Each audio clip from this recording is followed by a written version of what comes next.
बच्चा, एक फल का नाम ले। केला। बच्चा, एक सब्जी का नाम ले।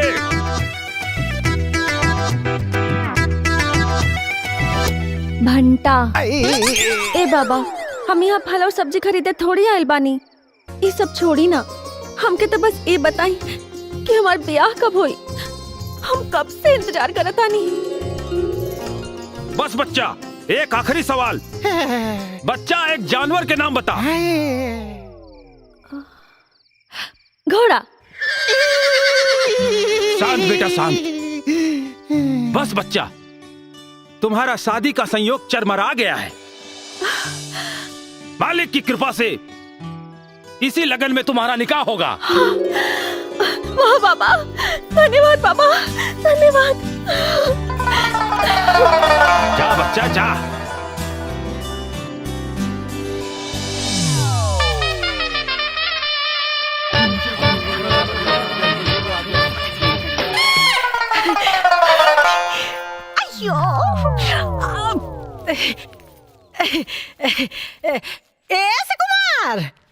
असी कुमार।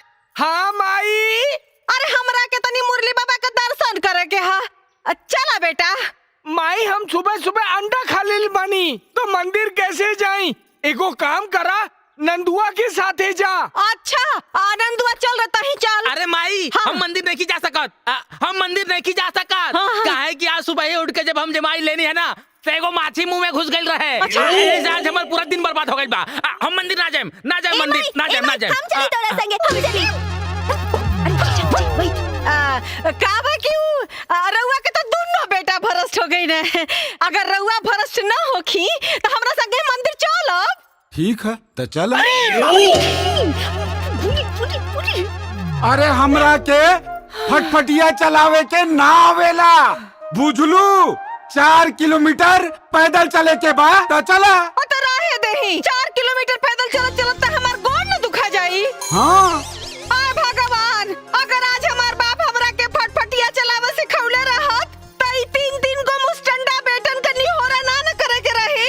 अरे जौने मतारी के 3 गो मुस्टंडा बेटा होखे, ओकरे मतारी के कोई मंदिर भी ना ले जाता। हे भगवान, कैसे तोहर दर्शन करी? हे हमर नाथ। माई। हाँ बेटा, चलो हम लेके चले तने। चल बा। हाँ चलो। अच्छा, देख देख, ये हमार सरवन बेटा। और न तक का चाबी चाबी। ला बेटा, चाबी चला। और न तका। ला, आ गई मंदिर।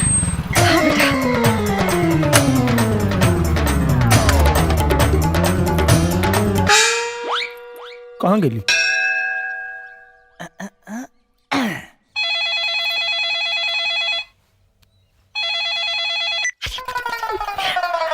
हेलो, हाँ बेटा। अरे हम तो बड़का मुसीबत में फंस गई। अरे बेटा, हमरा के तो लोग बंधक बना लेले बा। अरे बेटा, अरे बाप रे, अरे तेरी जान बचा दे रे बेटा। अरे हम भाई। जान से गई।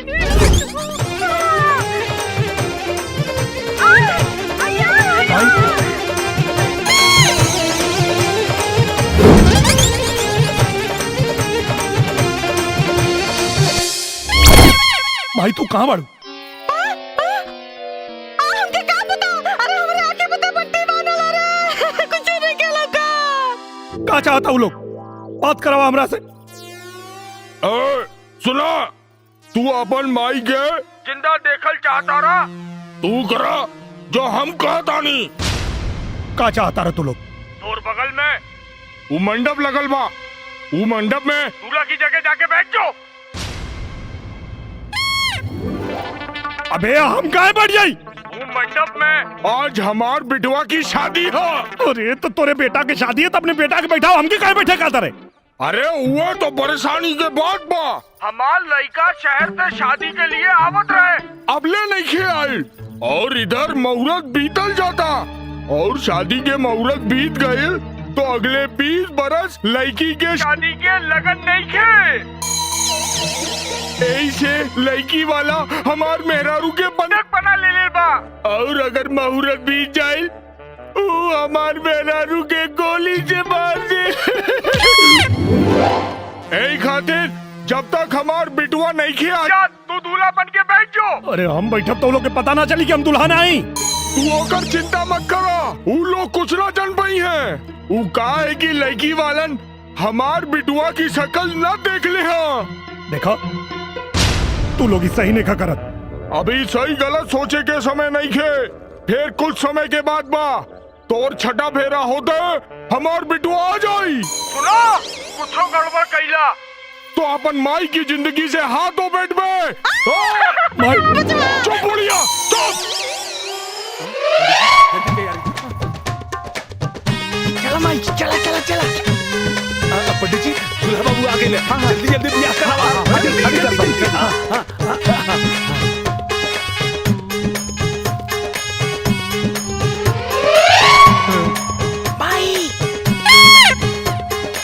अरे जजमान फेरा लगाई, जल्दी करी मुहूर्त बीतल जात बा, जल्दी करी। मंगल भगवान विष्णु मंगलम परमोदजा मंगलम पुंडरीकाक्ष मंगलाय तनो हरि। अब आगे चली जल्दी करी। हाँ जल्दी करी। मंगलम भगवान विष्णु मंगलम परमोदजा मंगलम पुंडरीकाक्ष मंगलाय तनो हरि। ओम सर्वमंगल मांगल्ये शिवे सर्वार्थसाधिके शरण्ये त्र्यंबके गौरी नारायणी नमोस्तुते। मंगलम अस्तु।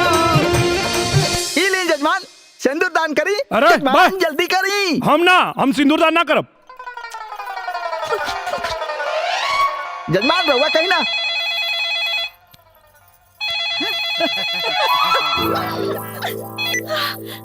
हेलो रुक का गईला। तू तो कहत रहे कि छफेरा में तोर बेटा आ जाए, कहाँ रह गई?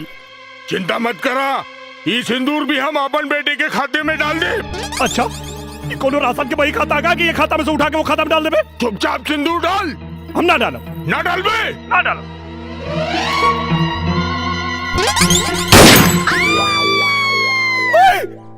अब अभी तक तो जीवता नहीं बेटा, बाकी आगे के जिंदगी का कोनो भरोसा ना।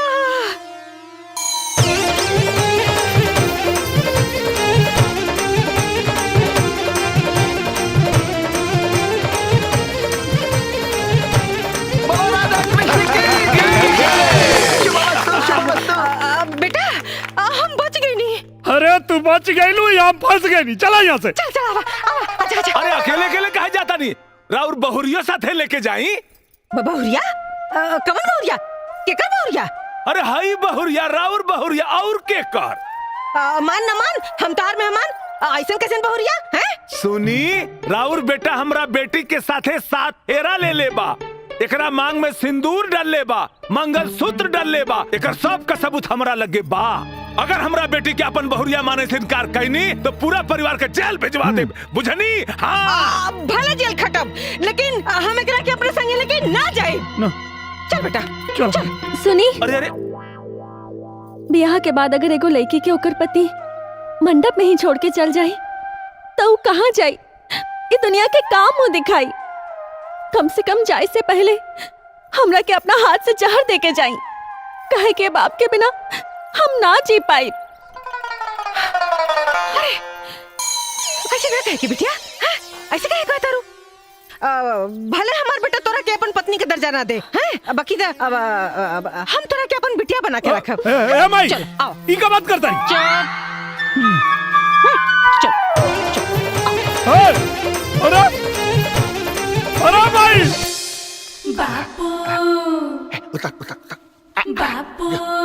तो खेल। कौन है रे? हम भैया तार छोट भाई पारस। कहा रे टेंगड़ा, हाँ भैया।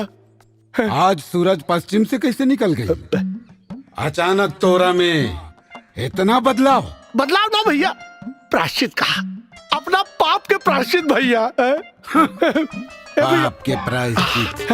अरे भैया हम बैल आदमी भैया, बताई अपना परिवार के गैर समझत रानी। ए भैया, अरे रहुआ जौन आग में जरत आनी भैया, वही आग में हमहू जरत आनी है भैया। अरे वर्तमान के देख के भविष्य की चिंता में जरत आनी भैया। अब बताई ना भैया, जवन लड़की एक खानदान का खेवैया रहे, वह बंस का नैया डुबावा पे तुरल बिया ये भैया। हाँ हम तो कहता नहीं है भैया निरहुआ का दूसर बिया करा दे। अरे हम सपोर्ट करो, छोट भाई है, रहुआ से अलग हो सकी ना। बाबूजी बाबूजी बाबूजी बाबूजी निरहुआ भैया नौकी भजी ले आइलन। नौकी भौजी? अरे बड़को, ए छोटको, अरे कहाँ बड़ू हो? आवा लोगन दौरा लिया बा, आरती लिया बा, वो तो आइल बिया हो। अरे पतो का सच्चात ना चुनी, ये ना चुनी। तू मत उतरा, अभी बैठल रहा है। निमिया की डारी में। अब बेटा पतो नहीं है, बियाह कैला हा, मांग टिकला हा, तब बेटा कुछ रस्म रिवाज ना होई त असगुन ना हो जाए, हैं? निमिया की डाली झूलुआ। ये सब इतना जल्दी कैसे रे? अरे इतना जल्दी का जरूरत रही है क्या? अब तू लोग के पता नहीं लगा कि भुजिया होते नहीं ना? अरे भाई हम रंगोली फेंके जाता नहीं, वही से हमरा हाथ में बा। अच्छा अच्छा। हाँ माँ जी, हम तो ये तो दौरा छत पर डाले जात रहनी हो और ये जात रहनी हो पूजा करे, यही से इनके हाथ में बा। हाँ। निमिया की डारी। मैं ई के हा? अरे काको कुछ नहीं रे, अरे मिठाई मिठाई क्या हमार पतो आइल बिया। पतो? अच्छा ला नीरव मिठाई खा, ला ला खा। ये मिठाई कैसा?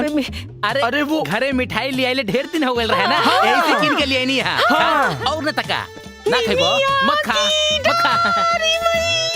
झूलेली झूलू, उतरा बच्ची की झूली। अरे आराम से झूली ना, धीरे से रखिया में गोड़। ए नंदुआ गाड़ी पकड़ता, बेटा तू उतरा। मैया मोरी गावेली गीतिया हो। बेटा हो ए में गोड़ डाल के तू चला।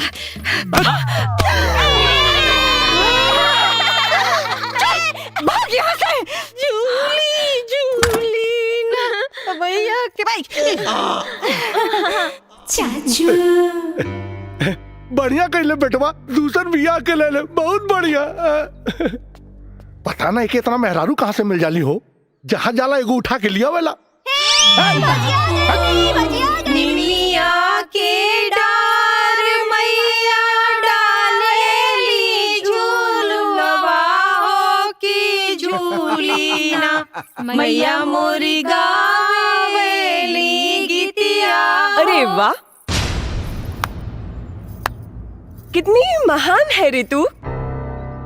तेरा दिल तो समुंदर से भी ज्यादा विशाल, तेरे विचार आसमान से भी ज्यादा ऊंचे, त्याग और बलिदान की साक्षात मूर्ति है रे तू, जो ये जानकर इस घर में आ गई कि तुझे घर तो मिलेगा पर संसार नहीं। तुझे पति तो मिलेगा लेकिन पति का प्यार नहीं। तुझे मन का सुख तो मिलेगा लेकिन तन का नहीं। तेरी मांग तो भरेगी लेकिन गोद नहीं। तुझे यहाँ बहू, बेटी, चाची, दीदी, मामी, काकी, बुआ सब कहने वाला मिल जाएगा, लेकिन माँ कहने वाला कोई नहीं मिलेगा। ये कहा तारी के बारी? ए बुढ़िया, बताओ बताओ बताओ काहे नहीं कि मैं इसकी सौतन हूँ। ना ना हमार बात सुना, बात सुना। हम बताओ तानी, चला अंदर चला, बताओ तानी।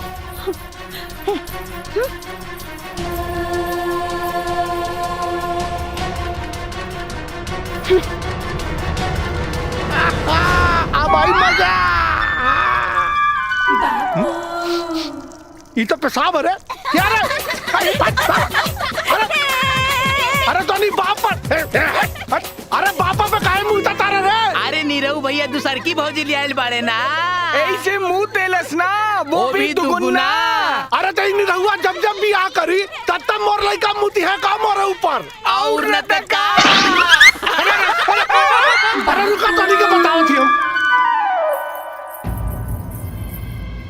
क्यों रे सौतन, तो अभी तक यहीं पर है, गई नहीं?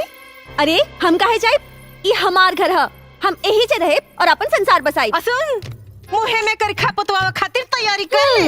ए बुढ़िया, तू क्या समझती है तूने इसको पटा लिया तो तेरा हर अरमान पूरा हो जाएगा? कभी नहीं। निरहुआ मेरा पति है, मेरा। इस छिपकली को कभी भाव नहीं देगा। तेरा कोई सपना पूरा नहीं होगा। अरे हम पूरा करे बम्मा जी के सपना।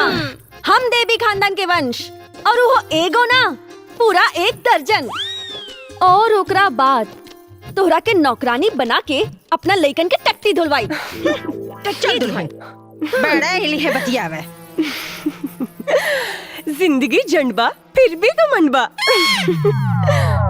अम्मा जी सुहाग रात हमार ह, लचाए के बिराए के हमरा के चाहिए। तब रहुआ काहे लचाता नहीं? अरे बकलूले बाड़ू का एकदम से उठैनिया घर में भी है ना, अगर सामने होकर छाया पड़ गई ना तो बन लोग काम में बिगड़ पड़ जाए। चल हाँ चल।